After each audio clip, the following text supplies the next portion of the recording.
Prokaryotic और eukaryotic cell की बात करते हैं हम। प्रो का मतलब क्या था? प्रिमिटिव। कैरियो का मतलब क्या था? न्यूक्लियस, ठीक है ना।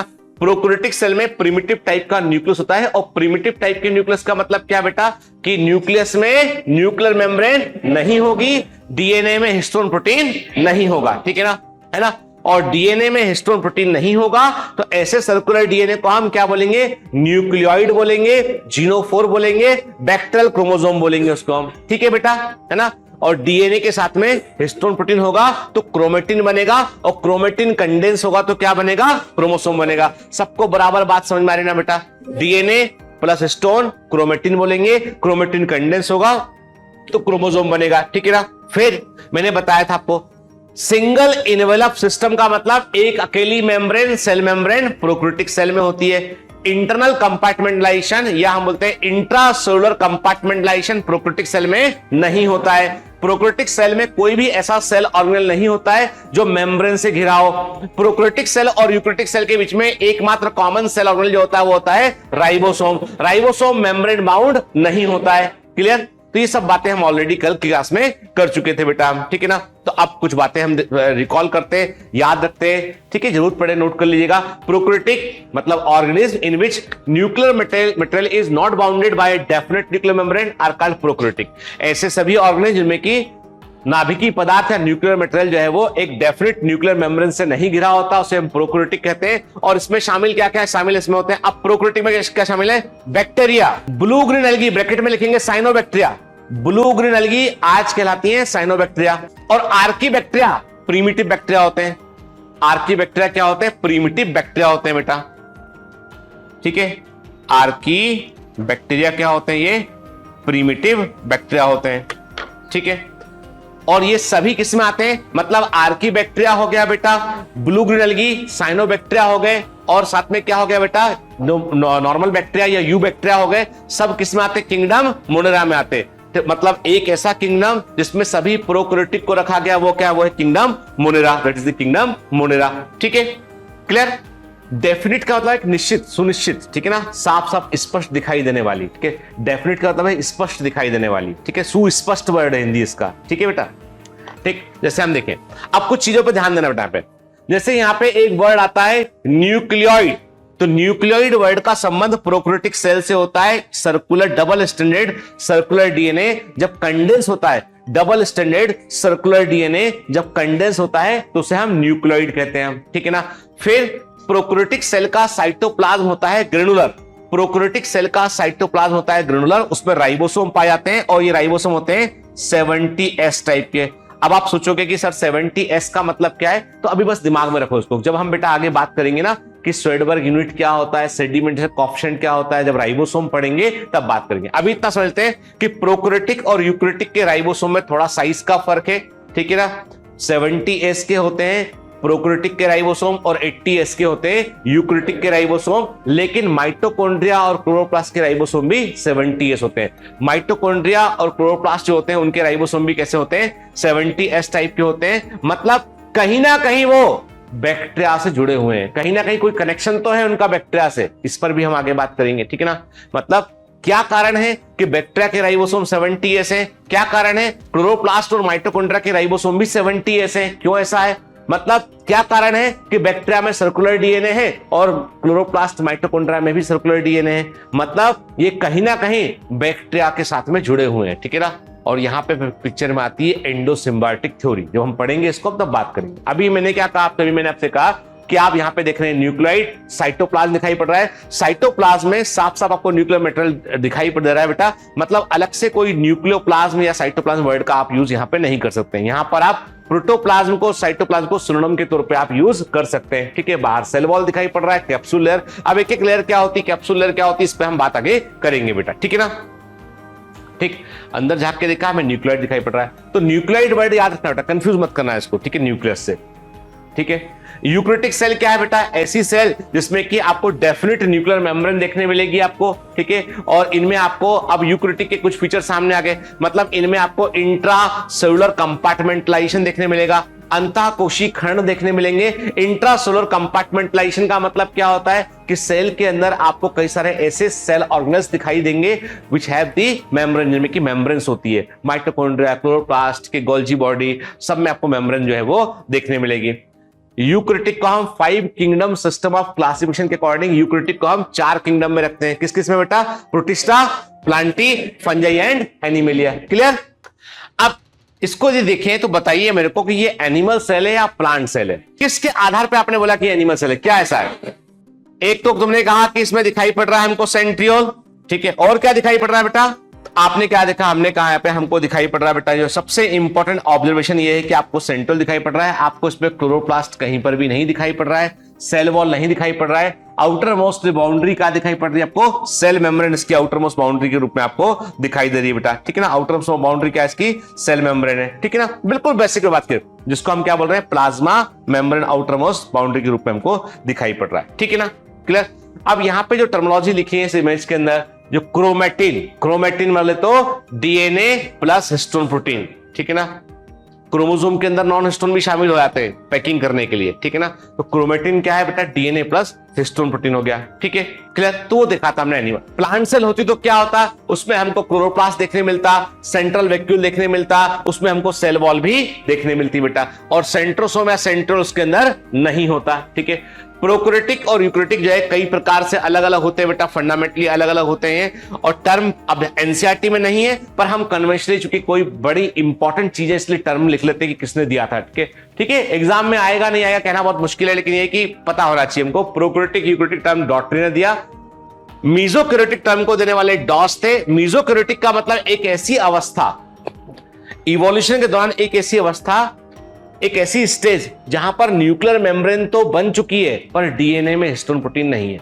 आधा काम हुआ, आधा काम अभी नहीं हो पाया, ठीक है। मतलब there are certain organism which are known as the mesokaryotic organism, जिनमें की जो है वो न्यूक्लियस में न्यूक्लियर मेम्ब्रेन तो होता है लेकिन DNA lacks the histone protein, DNA में हिस्टोन प्रोटीन नहीं होता है। और ओनली उसका एकमात्र एग्जांपल है dinoflagellate algae, the only organism on the earth पर एकमात्र ऑर्गेनिज्म जिनको हम मीजोकैरियोटिक कह सकते हैं वो है डाइनोफ्लैजेलेट एल्गी, और ये है सिलेबस के अंदर, क्या प्लांट किंगडम के अंदर ये है।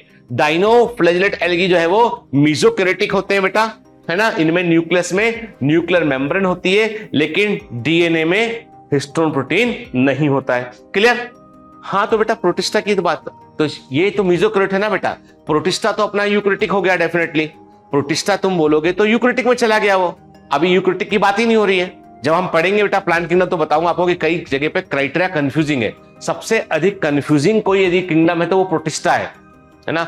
सारा कचरा यहाँ पे इकट्ठा है वो प्रोटिस्टा है, ठीक है ना। हम आगे बात करेंगे उस पर भी, हम अभी हम अपने मुद्दे से नहीं भटकते। अभी हमने कहा कि एक डाइनोफ्लैजेलेट एल्गी जो है वो मीजोकैरियोटिक होते हैं, ठीक है। समझ गए कि मतलब प्रोकैरियोटिक और यूकैरियोटिक में जो फंडामेंटल डिफरेंस है वो न्यूक्लियस के आधार पर है। क्लियर? ठीक है। अब एनसीईआरटी पे आते हैं कि एनसीईआरटी की लाइनें क्या कहती है हम सबके।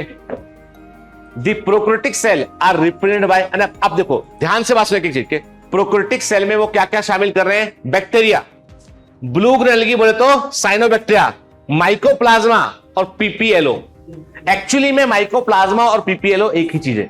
एक्चुअली में माइकोप्लाज्मा और पीपीएलओ एक ही चीज है। पीपीएलओ का फुल फॉर्म है प्लूरोनिमोनिया लाइक ऑर्गेनिज्म, ठीक है, प्लूरोनिमोनिया लाइक ऑर्गेनिज्म, और इनको हम एमएलओ भी कहते हैं। इनके लिए हम एक वर्ड और यूज करते हैं, एमएलओ भी कहते हैं इनको। एमएलओ का मतलब होता है मॉलिक्यूट लाइक ऑर्गेनिज्म। एमएलओ का मतलब होता है मॉलिक्यूट लाइक ऑर्गेनिज्म, ठीक है। एमएलओ का मतलब होता है मॉलिक्यूट लाइक ऑर्गेनिज्म। तो प्लूरोनिमोनिया लाइक ऑर्गेनिज्म पीपीएलओ जो है पहली बार जो है कैटल्स को निमोनिया था। कुछ ऐसे जो है गाय भैंस थी जिनको निमोनिया हो गया था, और उनके निमोनिया के कारण को ढूंढने के लिए जब साइंटिस्ट ने पता लगाया कि इनको अलग तरह का निमोनिया है, नॉर्मल निमोनिया नहीं है ये, तो उन्होंने पता लगाया तो उनको ऐसे बैक्टीरिया मिले जो बैक्टीरिया की तुलना में कई गुना छोटे थे, वायरस के साथ कंफ्यूज कर रहे थे, and this was the discovery of the mycoplasma. तब इनको पीपीएलओ कहा गया था, ठीक है ना। अब एनसीईआरटी ने उसको एंड करके लिख दिया तो हमने भी एंड करके यहाँ पे मान लिया उसको, पर कंफ्यूज मत करना, दोनों सही के ये सब के सब जो है किसमें आते हैं बेटा? ये आते हैं किसे? प्रोकैरियोटिक सेल में आते हैं। अब इंपॉर्टेंट पॉइंट, प्रोकैरियोटिक सेल जो है वो यूकैरियोटिक सेल की तुलना में छोटे साइज की होती है और रैपिड मल्टीप्लाई करती है, क्योंकि जो है वो उसके पास ज्यादा कुछ है ही नहीं है बांटने को, सिर्फ साइटोप्लाज्म में। अब देखो ना प्रोकैरियोटिक सेल के पास क्या है? कुछ बिखरे हुए राइबोसोम है, डीएनए है और साइटोप्लाज्म। डीएनए डबल कर लो, बीच में से कट लगा दो, 2 सेप्टा डेवलप कर लो, मीजोसोम के फॉर्म में सेप्टा डेवलप होता है। आगे बात करते हैं।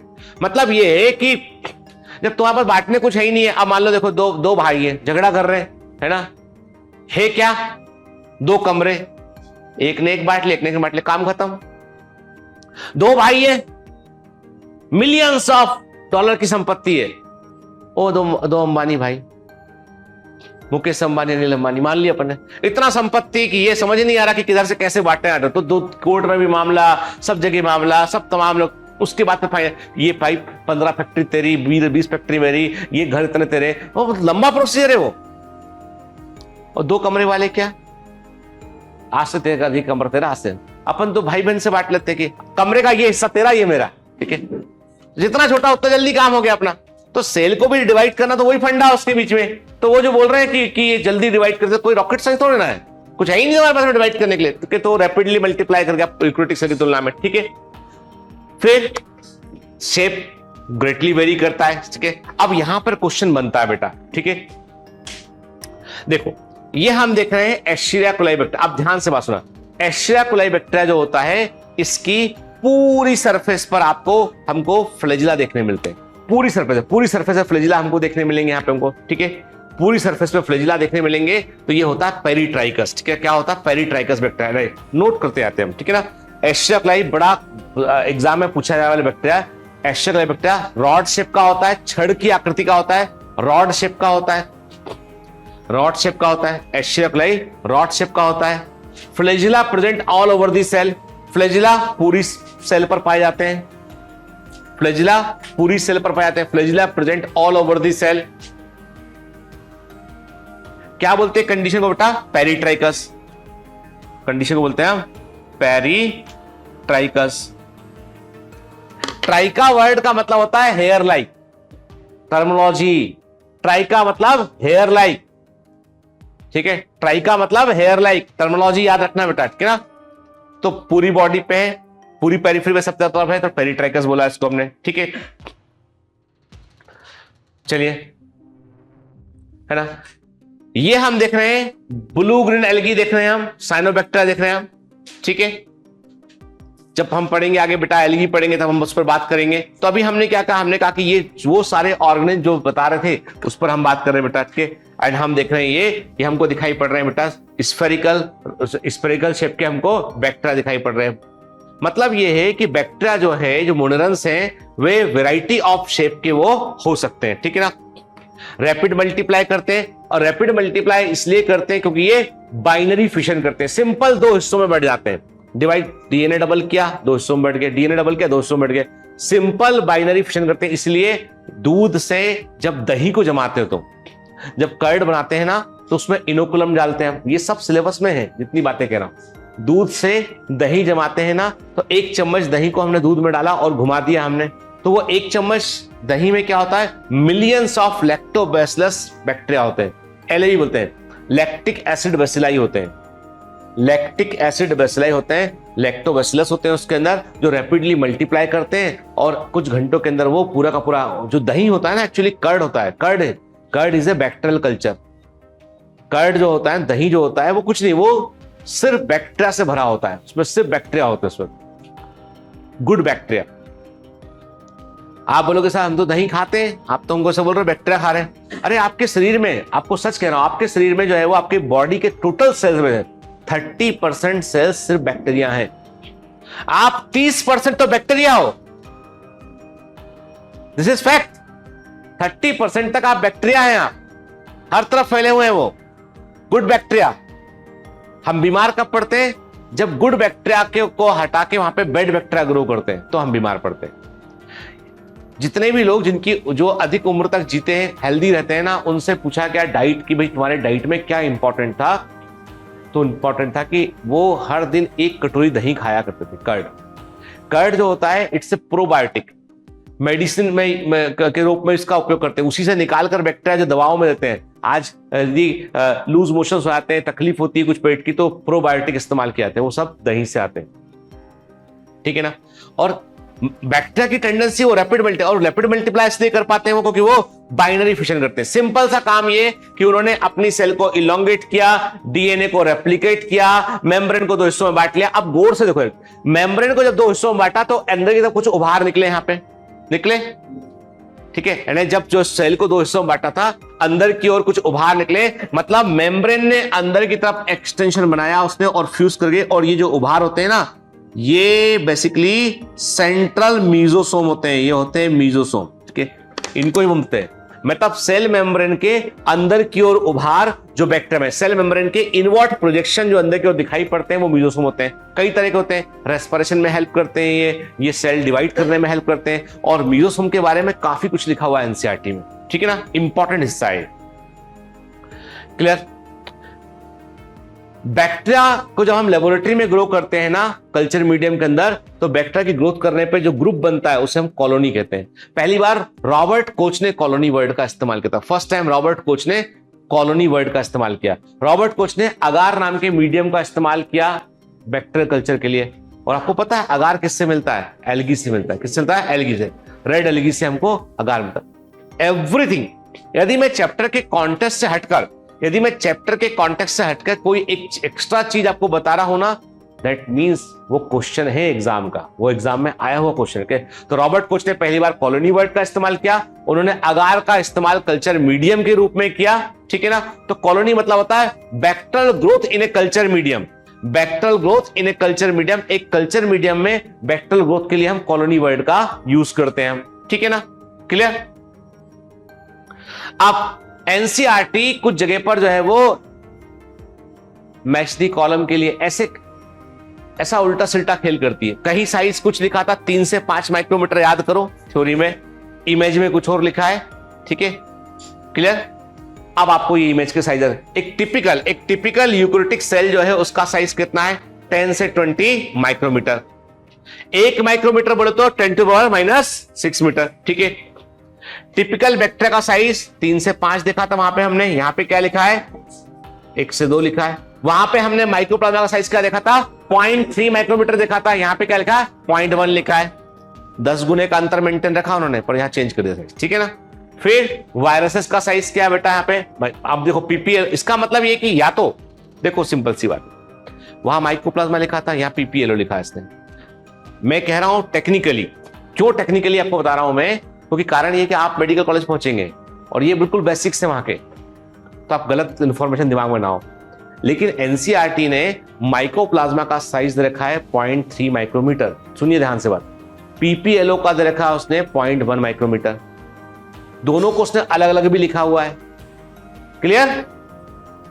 तो ये एनसीईआरटी का केमिकल लोचा दिमाग में रखना है। मैच दी कॉलम में दोनों आ सकते हैं, उनको कोई फर्क नहीं पड़ता सही गलत क्या, तुम जानो बाद में, ठीक है। बात यह है पीपीएलओ का साइज 0.1 माइक्रोमीटर, माइक्रोप्लाज्मा का 0.3 माइक्रोमीटर, मैच दी कॉलम में आएगा, सही को मैच करके आना। क्लियर? ठीक है बेटा। कुछ जगह पर चीजें उल्टी सुल्टी हैं और अपने को नंबर चाहिए 4 उस क्वेश्चन में, तो गलती नहीं करना हमको। क्लियर?